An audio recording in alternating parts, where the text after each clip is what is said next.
I deserve half of everything, especially that sweet inheritance money, Marcus declared, his voice booming across the Denver courthouse like he was announcing the winner of a game show. His cocky smile made my hands shake, but I stayed quiet at my table. My name is Sarah Thompson.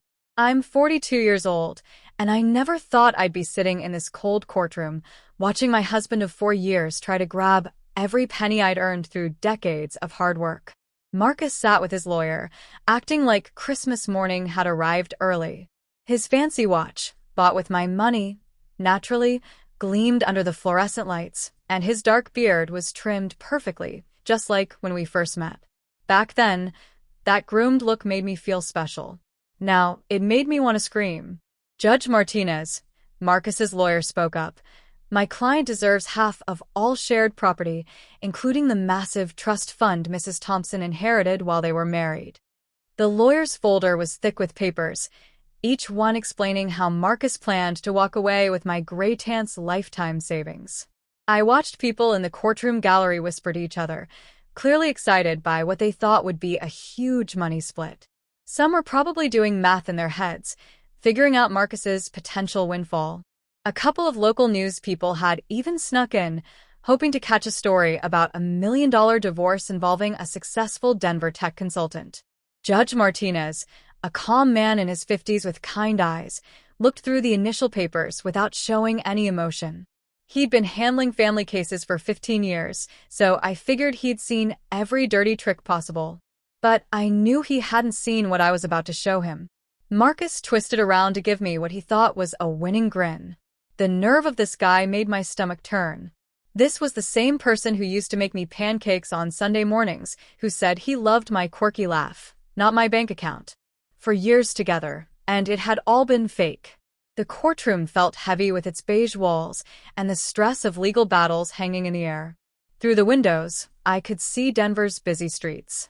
Regular people living normal lives while mine was being picked apart in front of strangers. I gripped my handbag tighter, feeling the sealed envelope inside that would flip everything upside down. Mrs. Thompson, Judge Martinez spoke directly to me.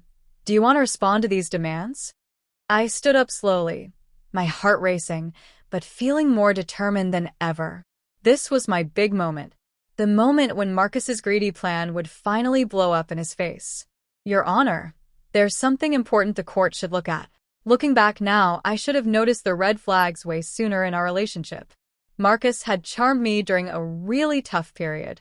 I just turned 38 and was building my cybersecurity business, CyberShield Solutions, with decent success, but no time for dating. My great Aunt Rose had been my best friend until she passed away 2 years before I met Marcus. I was still sad about losing her when he showed up at a tech conference in Boulder. He was smooth, caring, and seemed really interested in my work protecting small companies from hackers. You're amazing, he'd say, watching me fix computer problems. I've never seen anyone who gets technology like you do. At the time, I thought he admired my brain. Now I know he was adding up my bank balance. Our dating phase was full of expensive restaurants and fancy trips. Marcus worked as a real estate agent, but somehow always had cash for costly dates. I believe in spending money on special people, he'd explain when I asked about his budget. I felt flattered by his attention and gifts, not knowing he was already planning his long-term money grab. When Marcus proposed after 10 months, I felt unsure. Great Aunt Rose had always told me to be careful of men who rush things, but Marcus kept pushing. Why wait when we know it's right, he insisted. I know exactly what I want, and that's you. His proposal was fancy, a private dinner at a mountain resort with a violinist playing love songs. The ring was gorgeous, probably costing more than what he made in a year, though I didn't think about that then. My lawyer, Jennifer Walsh, had pushed for a prenup agreement. Every smart businesswoman needs protection, she'd explained. It's not romantic, but it's smart. I felt weird bringing it up to Marcus, worried he'd think I didn't trust him or care more about money than love. But Marcus surprised me. He laughed and brushed it off like it was silly. Sure, honey. Whatever you need to feel safe. I'm not marrying you for your money. I'm marrying you for your heart. He signed the documents without reading them, joking that love doesn't need lawyers. His relaxed attitude made me think my worries were silly. "It's just paperwork," he'd said, signing his name with a big flourish, like promising to love and honor, but with more boring legal stuff. I remember feeling relieved that he was so understanding, so ready to make me feel better. Jennifer had been careful when writing the agreement, protecting not just my current money, but any future inheritance or business growth. "Your great-aunt's money will come to you someday," she'd warned me. "This makes sure it stays in your family, where it should be." Back then, I thought she was being too worried. Now I realized she'd been completely right. The big shock happened 20 months into our marriage when I got the call about Great Aunt Rose's estate. She'd left me everything: her cabin, her investments, her vintage jewelry collection, and $3.2 million in carefully saved money. It was way more than I'd ever dreamed of, and the inheritance changed my whole financial world in one day. Marcus's reaction to the news should have been a warning sign, though I didn't see it then. His eyes got huge when I told him about the money. $3.2 million, he'd repeated like he couldn't believe his ears. "Sarah, we're set for life." The way he said "where" should have been my wake-up call. After that moment, Marcus's spending went crazy. He quit his job within 4 months, saying he wanted to try new things and help support my success. What he really did was spend my money like his personal credit card. He bought a sports car for business meetings. He put money into his buddy's food truck without asking me, losing $25,000 when it failed within 8 months. He booked expensive vacations, joined a fancy gym, and started buying clothes like he'd always been rich. Every time I questioned a purchase, he'd remind me that we're a team and that married couples should trust each other with money decisions. The last straw came 8 months ago when I found out Marcus had been telling people at his gym that the inheritance was our family money that we both owned. He'd started calling himself a business investor and consultant, conveniently forgetting to mention that all his investments used my great-aunt's hard-earned savings. When I confronted him about his lies and his spending, Marcus got mean and nasty. "You know everyone can see that I married someone richer," he'd snapped. "Everyone knows you needed someone like me to have fun. Before me, you were just a boring computer nerd with no friends." His words hurt because they had some truth. I had been lonely, and Marcus had brought excitement into my world. But I realized he'd been playing a long game, making himself seem like my hero, while secretly planning to take everything I'd inherited. The final breaking point came when I discovered text messages between Marcus and his lawyer talking about divorce plans. They'd been scheming for months, timing everything to get the most money possible. Marcus had even looked up Colorado's divorce laws, searching for ways to claim that his emotional support and lifestyle help meant he deserved a bigger chunk of my assets. That's when I finally called Jennifer again and filed for divorce myself. I refused to let Marcus control what happened or when it happened. If he wanted to fight over my great-aunt's money, I'd give him a battle, but it wouldn't end the way he expected. Now, standing in this courtroom, I was ready to show Marcus and everyone else exactly what his greed had gotten him. I reached into my purse and pulled out the brown envelope that Jennifer had prepared for exactly this moment. The courtroom became completely quiet, except for papers rustling and the soft buzz of the heating system. Marcus's confident look started to crack as he watched me walk toward the judge's desk. "Your Honor," I said, my voice strong and clear, "the court needs to see this document before talking about splitting any assets." Judge Martinez reached out and took the envelope. "What kind of document is this, Mrs. Thompson?" "It's a prenuptial agreement, Your Honor. One that my husband signed before we got married 4 years ago." The mood in the courtroom changed instantly. Marcus's lawyer, a skinny guy named Robert Chin, jumped up from his chair like he'd been shocked. "Your Honor, nobody told us about any prenuptial agreement. This is very strange." "Sit down, Mr. Chin," Judge Martinez ordered, already opening the envelope. "I'll look at these papers and decide if they're real."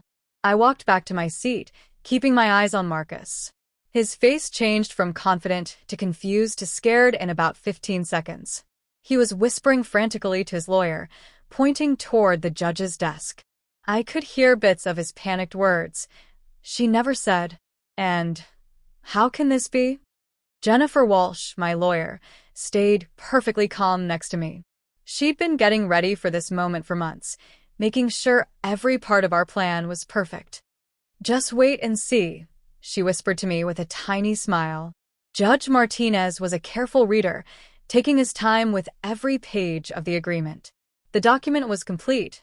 Jennifer had made sure of that 4 years ago. It spelled out exactly which money was protected, which debts would stay separate, and most importantly, how any future inheritance would be handled. This looks like a properly made prenuptial agreement, Judge Martinez announced after several minutes of careful reading. It's dated 5 weeks before your wedding, witnessed by 2 official people, and signed by both parties. Marcus's lawyer looked like he wanted to hide under his desk. I realized that Robert Chen had started this divorce case without doing basic homework. He'd assumed, just like Marcus, that the marriage was a simple money grab. Your Honor. Marcus suddenly stood up, his voice shaking slightly. I need to look at that paper. I don't remember signing anything like that. The judge's eyebrows went up at Marcus's outburst. Mr. Thompson, please sit down and let your lawyer handle this. But Marcus was losing control now, his fake confidence falling apart. Sarah, what is this? You never told me this was some kind of legal trick. Mr. Thompson. Judge Martinez's voice cut through the courtroom like a sword. You'll be quiet or I will find you in contempt. Your lawyer can ask to see the document the right way. Robert Chen walked to the judge's desk looking very reluctant. I watched him read the prenuptial agreement, his face getting whiter with each page. He returned to his table and started whispering urgently to Marcus, who was shaking his head in disbelief. The people watching in the courtroom were now totally focused, sensing that something big was happening. I could hear quiet conversations and the scratching of reporters' pens as they tried to write down every detail of Marcus's public embarrassment. Your Honor, Robert finally spoke to the court, his voice clearly lacking its earlier confidence. My client would like to ask for a short break to look at these documents more carefully. Judge Martinez looked at his watch. Mr. Chen, didn't you check for possible prenuptial agreements before filing your asset claims? The lawyer's silence said everything. Marcus had been so sure of his plan that he'd never even mentioned the possibility of a prenup to his lawyer. Robert Chen had been caught off guard just as much as his client. I'll give you 15 minutes to read the document, Judge Martinez declared. But I should warn you that this appears to be a legally valid agreement that seriously affects your client's claims. During the break, I watched Marcus and his lawyer huddled in intense conversation near the courtroom windows. Marcus's gestures were getting more frantic and desperate as Robert explained what the prenuptial agreement meant. Even from across the room, I could see the exact moment when Marcus realized his plan had completely failed. Jennifer used the time to look over her own notes and prepare for what she knew would be Marcus's desperate attempts to challenge the agreement. He's going to claim you tricked him or forced him, she predicted quietly. Men like Marcus always blame everyone else when their schemes don't work. She was absolutely right. When court started again, Robert Chen immediately launched into a desperate legal argument. Your Honor, my client believes he was lied to about what this document really was. Mrs. Thompson presented it as a romantic tradition, not a complete asset protection agreement. Judge Martinez looked clearly unimpressed. Mr. Chen, are you saying your client signed a legal document without reading it? Your Honor, my client trusted his wife to be honest. He believed she was being truthful about the document's real meaning and effects. I had to hold back from laughing. Marcus had always bragged about being a smart businessman, someone who could read people and situations perfectly. Now his lawyer was arguing that he was too trusting and innocent to understand a legal contract. The document is clearly labeled as a prenuptial agreement, Judge Martinez observed, flipping through the pages. It includes standard warnings about getting independent legal advice. Did your client choose to skip that right? Robert shuffled through his papers nervously. Yes, Your Honor. My client skipped his right to independent counsel. And the document was reviewed by an official notary, correct, with your client present and confirming who he was? Yes, Your Honor. Judge Martinez turned his attention directly to Marcus. Mr. Thompson, when you signed this document, did anyone make you do it? Were you scared or pressured in any way?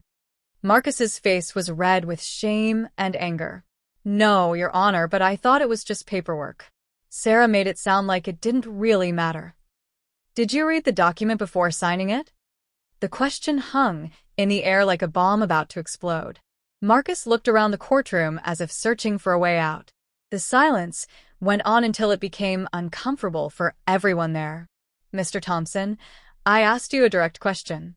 I looked at it quickly. Marcus finally admitted, but Sarah said it was just a formality. Judge Martinez's expression was a perfect picture of judicial disappointment. Mr. Thompson, you signed a legal document without reading it after skipping your right to legal advice, and now you're asking this court to cancel it because you didn't take it seriously. The courtroom was completely silent. Even the reporters had stopped writing, fascinated by Marcus's public humiliation. I felt a wave of satisfaction watching him squirm under the judge's stare. Your Honor, Robert made one final attempt. Perhaps we could argue that the agreement is unfair given the difference in wealth between the parties. Mr. Chin, Judge Martinez interrupted, have you reviewed the financial disclosures included with this prenuptial agreement? Robert flipped through the document again, clearly searching for something he'd missed. There are extensive financial disclosures here, Your Honor. Indeed there are. Mrs. Thompson provided complete documentation of her assets, income, and expected inheritance. Your client signed acknowledgments confirming he reviewed and understood all financial information. This is one of the most thorough prenuptial agreements I've seen in my 18 years on the bench. Marcus looked like he was about to throw up. The smooth talker who had charmed his way through life was finally facing consequences for his actions. Judge Martinez cleared his throat and began reading directly from the prenuptial agreement, his voice carrying clearly through the silent courtroom. Section 3, Paragraph A. All assets owned by either party before marriage shall remain the separate property of that party. Section 3, Paragraph B. Any inheritance received by either party during the marriage shall be considered separate property and shall not be subject to division upon divorce. Marcus's face went through a rainbow of colors, red to white to green. He gripped the edge of his table so hard his knuckles turned white. That can't be legal, he muttered loud enough for several people to hear. Section 5. Judge Martinez continued. Addresses spousal support. Quote, neither party shall be entitled to alimony or spousal support from the other, regardless of the length of the marriage or the difference in income. The judge looked up from the document. This section was initialed by both parties and witnessed separately. Robert Chen was frantically scribbling notes, probably trying to find any possible loophole or technicality. But Jennifer had been too careful 4 years ago. Every potential challenge had been anticipated and covered. Your Honor, I stood up, if I may speak to the court. Go ahead, Mrs. Thompson. When I inherited my Greytance estate 20 months ago, I talked with my lawyer about whether the inheritance was protected under the prenuptial agreement. We confirmed that it was fully covered under Section 3, Paragraph B. The inheritance has been kept in separate bank accounts and has never been mixed with marital money. This was the final blow to Marcus's case. Not only was the prenup rock solid, but I'd been extremely careful about keeping the inheritance separate. There was no way for him to claim any part of it. Judge Martinez nodded approvingly. Mrs. Thompson, did you use any portion of your inheritance for marriage expenses or joint purchases? No, Your Honor. I kept using my regular income for household costs. The inheritance has stayed completely separate. Marcus exploded. That's not true. She bought things for us. She paid for trips. Mr. Thompson, Judge Martinez's voice was ice cold. You are out of order. Sit down immediately. But Marcus was beyond reasoning now. His carefully built fake image had completely crumbled. This is crazy. I've been with her for 4 years. I supported her emotionally. I gave up my career. You quit your job to spend my money, I said quietly, unable to help myself. Mrs. Thompson, Judge Martinez warned, but his tone was almost amused. Robert was pulling on Marcus's jacket, trying to get him to sit down and stop making things worse, but Marcus was in complete meltdown mode, his true nature finally showing through. She tricked me, Marcus shouted. She made me think we were partners. She let me believe that money was ours. Mr. Thompson, if you cannot control yourself, I will have the bailiff remove you from my courtroom. The threat of being physically dragged out finally got through to Marcus's anger. He sat down hard, breathing heavily with angry breaths, but the damage was done. Everyone in the courtroom had seen his real character. The greedy, selfish man who had married me for my money and then had the nerve to act like a victim when his plan failed. Judge Martinez reviewed the final pages of the prenuptial agreement with careful attention. The tension in the room was so thick you could cut it with a knife as everyone waited for his decision. I felt a calm satisfaction settling over me. After months of Marcus's manipulation and lies, the truth was finally coming out. Based on my review of this prenuptial agreement, Judge Martinez announced, "I am ready to make my decision on asset division." Judge Martinez removed his reading glasses and looked directly at Marcus with an expression that could have frozen the sun. "Mr. Thompson, this prenuptial agreement is valid, complete, and legally binding. You are entitled to exactly nothing from your wife's premarital assets, inheritance, or business holdings." The words hit Marcus like a truck. His mouth dropped open, and he stared at the judge in complete shock. "Nothing," he whispered. "Nothing," Judge Martinez confirmed. Furthermore, according to Section 6 of this agreement, all debts incurred individually by either party remain the responsibility of that party. "Mrs. Thompson, do you have documentation of debts incurred solely by your husband?" Jennifer handed me a thick file which I passed to the bailiff. "Yes, Your Honor. Credit card debts, the car loan, the failed food truck investment, and gym membership fees totaling approximately $73,000. Marcus's lawyer looked like he wanted to disappear completely. The case he'd thought would earn him a big fee had turned into a total disaster.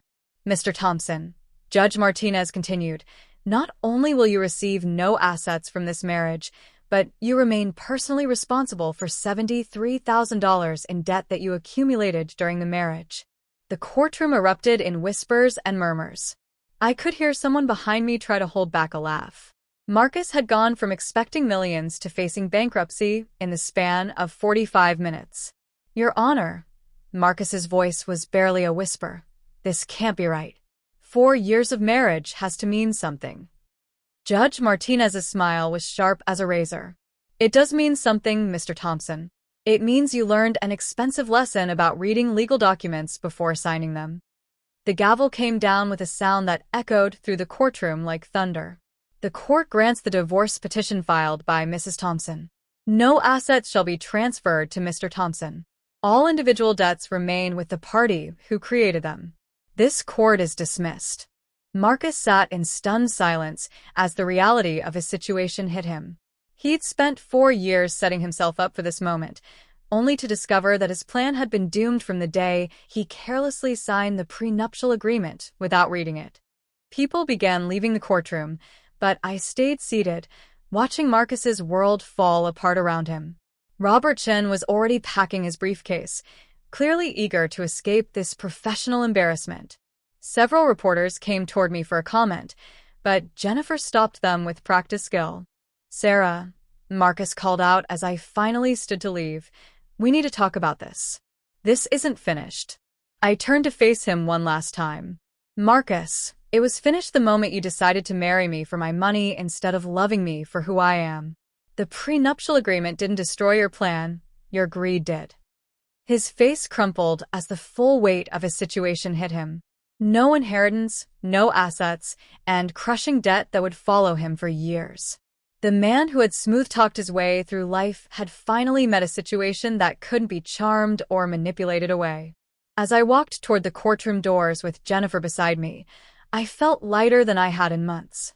The nightmare was finally over, and Marcus's true nature had been exposed for everyone to see. Justice, it turned out, sometimes came with its own sense of perfect irony.